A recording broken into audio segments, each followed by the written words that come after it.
দিদি শুনেছেন দিদি দিদি আপনাকে তো অভিযোগ করলো।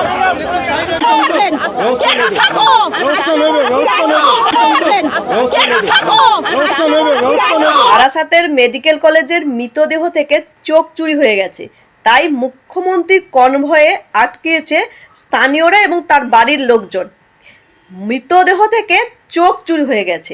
আগে আমরা শুনেছি চাল চুরি, কয়লা চুরি, গরু চুরি, চাকরি চুরি, এরপর মৃতদেহ থেকে চোখ চুরি হয়ে যাচ্ছে। ভাবুন, পশ্চিমবঙ্গের মানুষের চোখ থাকতেও অন্ধ হয়ে গেছে শুধুমাত্র ভাতার জন্যই। 500 টাকা ভাতা বাড়িয়ে দিক, ব্যাস সবাই খুশি হয়ে যাবে। এই যে শিক্ষা ব্যবস্থা থেকে শুরু করে এই যে দুর্নীতি কারোর চোখে পড়ছে না। এ যা শুরু করেছে এই দল, যা চুরি শুরু করেছে না, এই চাকরি চুরি থেকে গরু চুরি থেকে, এই চুরির জন্য তো পুরস্কার দেওয়া উচিত।